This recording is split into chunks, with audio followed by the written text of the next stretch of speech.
So if you've landed here today, you're here to see whether we can stain your pine wood floor a different colour. My name's Tracy Gilby, I'm here from Art of Clean. Today I'm going to be interviewing Pierre DeWet, one of the founders of Art of Clean, and see if he can help us. So let's get going. So here we are with Pierre. How are you, Pierre, today? I am very well, thank you again for having me. No, thank you for coming and helping us. So I do have some handy old questions here today. That's fine, I thought you'd come prepared. I do today, yes. So what our customers would like to know, one of the first questions is, what are the key factors to consider when choosing a stain for your pine floor? And what are these factors, what can these factors impact the overall appearance and durability of the finished floor? Okay, before we get to those questions, I feel like let's look at the background and why people watching this, the person watching this thinking, I want to get my pine floor stained, possibly. What is the bigger picture around that? So just to get a bit of an understanding of where this many times come from.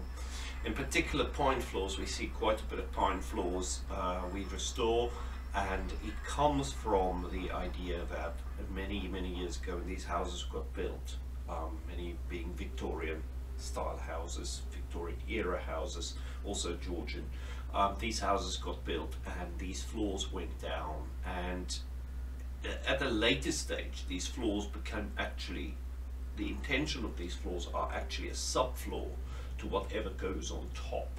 So many years ago, back Victorian times and also in Georgian, as I mentioned, these floors would have had something on the top of it, and many times it would have been, if you look at, if you visit National Trust properties and you look at the very old cottages, many times they set these up in the old style they used to do those years.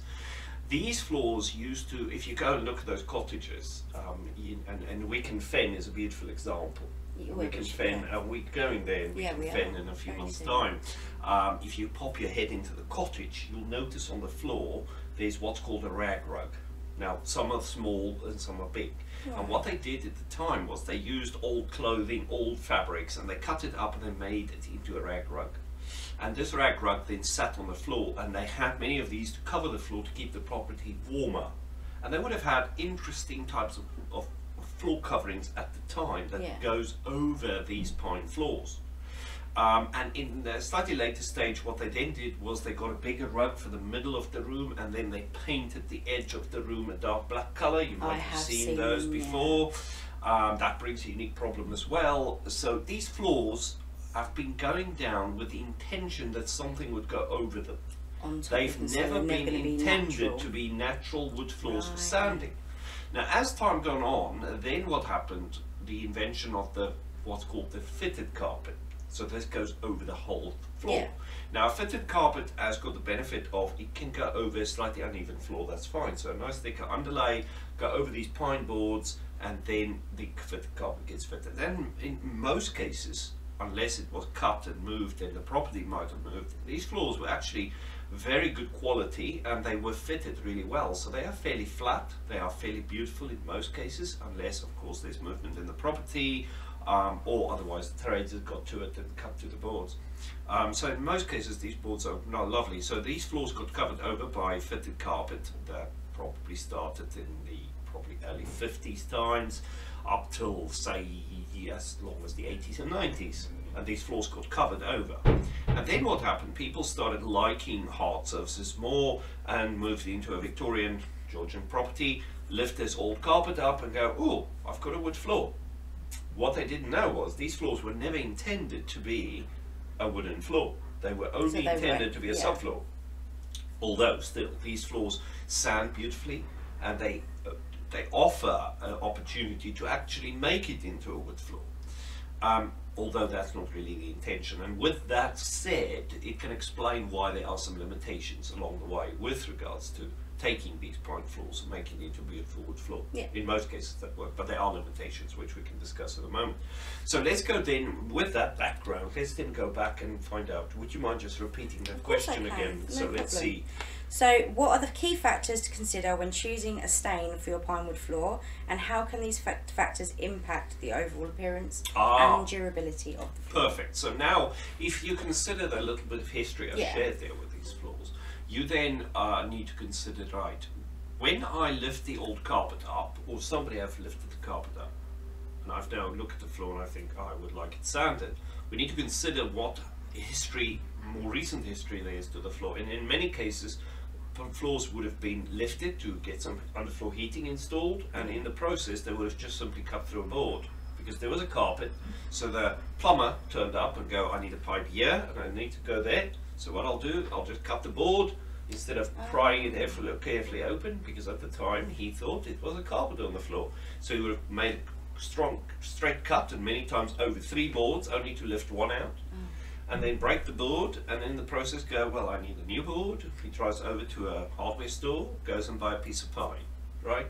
It's a different type of pine. Different type of pine, because the pine that came later was produced in the sense of, let's produce it quick. So let's get a species of pine that grows very quickly so that we can make timber, so we can make roof trusses, and so on. All sorts of things was done with the pine that grew quicker. That's still a very good building material, but it's not that Victorian type pine that's got a rich, deep orange colour to it. That grew much slower. Completely different colour as well to be older. Exactly. So the colour is totally different. So now you are there looking at the floor thinking, I would like this stained, and then you see various different lighter shades on the floor, planks that's been cut, and you think, I want this stained. In that case, I would strongly advise you probably need to consider alternative options if you want a long-term investment. So I would definitely say there are limitations if you stain a floor like that, where some boards have been replaced with newer boards, or you would need to invest more in getting those boards replaced with an old board. Whether so that it matches rather than having it. Exactly. So whether that board moves from another area in the home to that area to replace that board, it becomes time consuming. I would advise getting a carpenter in to do that for you, lift the board out, lay it in, take that board, fill the other gap where there's maybe something else, and so on. It used to be easier to go to a reclamation yard and buy some pine boards, make them fit, and it usually works well because they sold Victorian type pine. But now it's very hard to get those. You need to sort of dig it out of the skip of the neighbours, maybe restoring their home, and fix those boards up. So at Art of Clean, we really lean towards getting the floor sanded, getting it finished. So we're not in the business of, let's go and lift the carpet and take a board out and lift it in and lay it in and drive to the DIY store and buy a piece of pine and go and fit the old one. It's too time consuming. And it's not fair to the client. It would be better to somebody watching this video thinking, I have got that problem and I would like my floor sander, to get the carpenter in and say, can you move these boards ready for sanding? The sanding company comes in and sands and restore the floor for you. So that's the first thing to consider.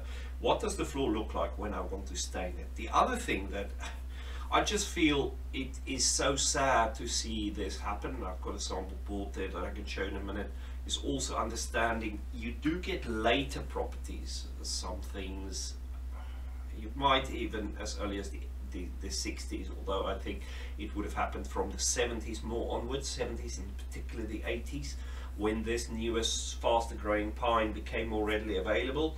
You also see it happen actually in modern properties. I would say from the 70s onwards you start to see properties that has got what looks like a pine board, but it's quite light, and in many cases they have stained that and taken time to make it a darker, more Victorian type pine.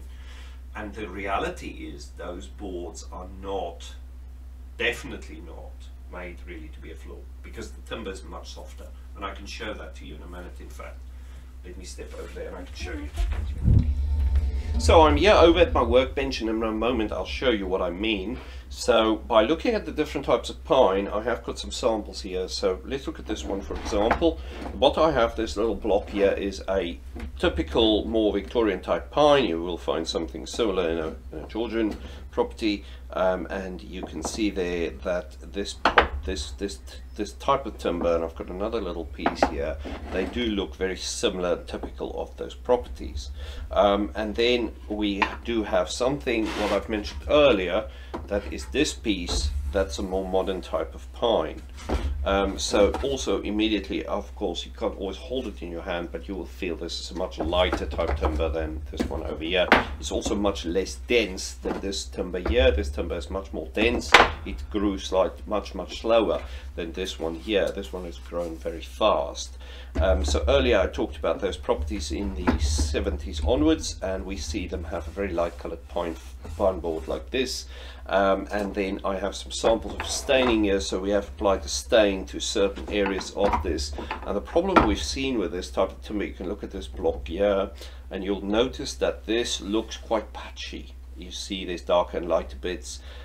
So that's the first thing we find with this type of timber, that you stain it and it just doesn't look totally right. So I would advise strongly against this timber being restored in a sense of a floor covering in its own right, because it's so soft. What would happen over time is it would scratch easily. So if I can show you here, literally just using my nail and close observation there, you would probably see that my nail could actually leave a dent in the carpet, in the wood. And for that reason, if you have a chair there, if you have foot traffic there, this would just wear out extremely quickly. So definitely advise not to restore this floor. Rather get a floor covering like a carpet over the top, or replace it with a good quality oak floor, a hardwood floor, and it's a long-term investment. Right, so let's come back to the question now as to what are the limitations of staining. First of all, we talked about this pine here. This is a light pine, 70s onwards, or some of this pine has been inserted in a floor that might have had these Victorian type timbers in there, and they sit side by side. You're never going to match the color exactly, so in that case I would rather recommend switching the timber, the floor covering. So either get a floor installed. That's what I would recommend. Now, if we imagine everything being equal and somebody says, Pierre, what would you do with regards to staining my floor? And we turn up and we look at boards like these here in front of me. So these are the typical Victorian type timbers, those two there, and I have another little piece here, although I can explain in a moment why this one is lighter. So what would we do with these? Again, you know, look at the imperfections. You would notice there's some character to these blocks. There are some nail holes, and sometimes these nail holes has got this typical black mark around them. The black mark indicates there was moisture before in the timber. It seeped up and it rusted and it made a black mark in the timber. So that's why you need to watch for that, and it might be more prominent if you stain this floor. You can go ahead and color this floor, and the typical products we would use, I've got some samples here. We do love our Palman.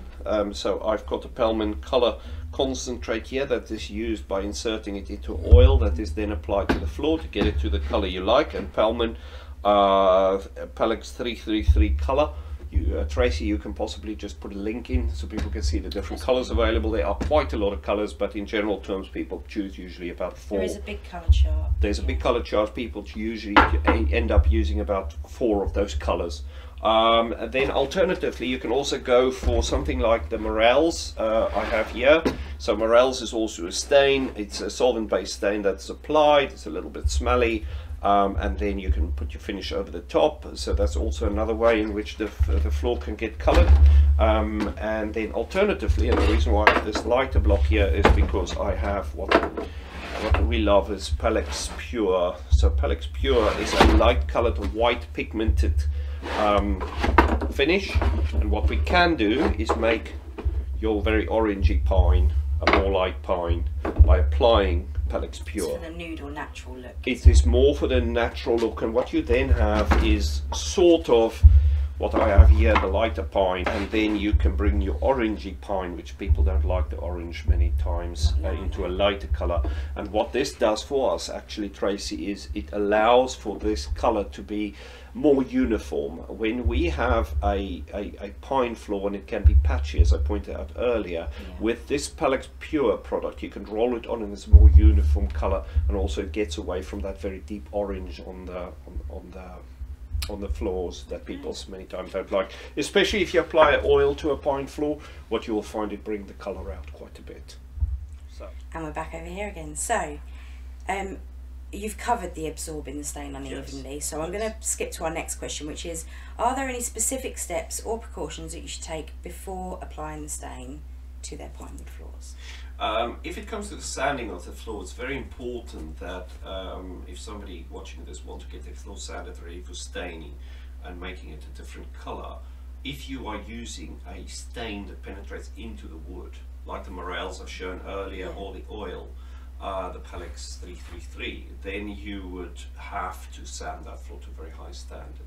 So if somebody thinks about sanding their own floor and staining it, my advice would be ensure you follow all the steps. So that means sand at a 40 grit belt, considering that the floor is okay for sanding, because sometimes you need to sand more aggressively, and if you sand more aggressively, a 24 grit belt will leave even more marks on the floor. So if you can get away with not using a 24, then you don't use a 24, because a 24 grit sanding paper has got a very big stone on the abrasive on the paper, so it takes away a lot, but it leaves grooves on the pine. So then you cut it with a 40, so you make it finer, then you cut with a 60, make it even finer, and then an 80, and then after that I would definitely advise that you look to sand it with 100 or 120 grit paper, so that you have a very fine finish. And then what we would normally do is we will water pop the floor. Water pop the floor means we will apply moisture to the floor and then even wet the floor out and then let the floor dry. Now what would happen is the wood would swell,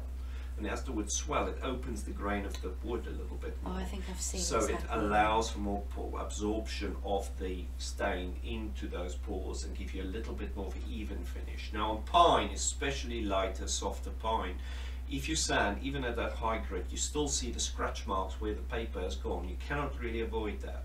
So you will see those scratch marks, and you would need to first of all accept they're going to be there, and you can reduce them a little bit, but you will never get them totally gone. The harder the timber, the less likely you will see these ugly scratch marks, but the softer the timber, the more likely you will see. And pine's one of the softer ones. Exactly, isn't it? pine So, is a soft wood. Okay, so our next question then was, how does the choice of stain colour impact the overall aesthetics of the place? So are there certain stains that would work better on a pine floor? I think we've covered that a little bit. We did touch on that. I think for those yeah. people still watching this video now thinking, I'm not sure what would work, it would be handy for me to maybe share with them that personally we've seen the evenness of using something like a Palex Pure, the white finish, the lighter colour, even. First of all, it's quite popular. I was going to say that's trending at the moment, isn't it? Very much trending at the moment. People don't like that orange look. No. So first of all, that's a very, very nice one to go for, because it's a little even, a bit more even, certainly much more even actually. If you use a stain that brings you a dark brown or something like that, what you need to remember is that you are basically mixing colors. You have that orange pigment in the timber itself. Now you add brown. Now if you mix orange and brown paint, you're not going to get brown, you're going to get something different. Yeah. Now one per board is deep orange, and the other board, because it's been cut from either another tree or it's cut from another part of the tree, it's a different orange. So now yet again you've got a different color.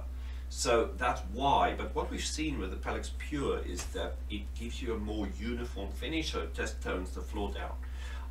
If it comes to darker browns, I would say yes, you can do them. They do look okay, but if you do want to have a different colored floor that's really wow, then I would say avoid pine as the floor. To do that on, use oak rather. Okay, perfect. So that brings me to my very last question for you. After the stain has been applied, what are the recommended steps to protecting and maintaining? Oh, that's very important. Because what would happen with a floor that's been stained and then finished, and many times the floor can be finished in a stain, like I showed earlier, the morels, and you can then lacquer over the top of that. If that floor is not cared for and you wear that floor out in a busy area, like in front of the kitchen sink, and that area wears right through to the floor, and you start to see the timber and not the stain anymore, then unfortunately the only way to fix that is to sand the whole floor back and start again. So it's important if somebody had their floor stained and then finished to maintain the floor really well by ensuring there's good walk-off mats at the entrance that catch the dry soil, because it's the dry soil under the shoes that wears that out. So get your your walk-off mats at the entrance. Make sure you damp mop the floor often to remove the soil. Not too Give much it a sweep moisture. or a vacuum, but consider the vacuum cleaner not to scratch your floor. And then use the right cleaner on the floor as well. Don't just use flash or something. Speak to the person that restore your floor as to what is it that's the best finish? Most wood floor restoration companies will advise them. The good ones will advise you how yeah. to care for your floor and leave you a little guide as to what. Because we advise the Pelman guys, cleaner. Yeah. Of course, there are other brands available as well, and more reputable ones. The other one I'm thinking of is Bonner. Bonner also do a good a spray mop, and you know, those are good because it's a neutral pH cleaner. But the most important bit is stop the problem at the source. If you have a gravel driveway outside, then there's a little bit of grit that comes in under the shoes. Have your walk-off mats. And perhaps change actually them try and and clean them often. Encourage people to take their, especially children, to take their shoes help. off at the door rather than walking all the way through your wood floor. It does help, of course. You know, we put wood floors down thinking it's a hard surface. We don't need to take our shoes off. Hard surfaces outside, like a sandstone or something like that, it's a hard surface patio area, that's good to come in over that, whereas a driveway with gravel on it will certainly cause more trouble with the wood floor wearing out quick. And then change those. The coir mat in particular, they might look like they are clean still, but if you take that coir mat out and you tip it over and you give it a bit of a smack on the floor, loads of dirt. I do mine regularly. So do change that, and they can't really be clean. So when you put them in and you get them in a few years, then take them out and replace them with a new one. That's what I would advise. The other thing also is you have little felt protectors under your furniture feet. Yes. So that when you drag a chair in and out, they don't scuff through the finish and work through that stain into the wood floor, then you need to refinish your floor. Keep your pet nails short. Yes. My dog scratches wood very easily, so yeah. Yeah, and that's another whole thing. If you do have pets and you think about having your floor stained, then speak to your wood floor sanding professional. Let them know all of, listen, I've got pets and they do like to rush to the door and the postman deliver the letters. It might be that an alternative finish on your floor is much better. Okay. Good. Well, thank you so much, Pierre, for your insight today. I hope we've helped you as much as we possibly can. If you need anything else, don't hesitate to call us. Links are all down below. We're here anytime. So take care. Thank you. Bye. Bye.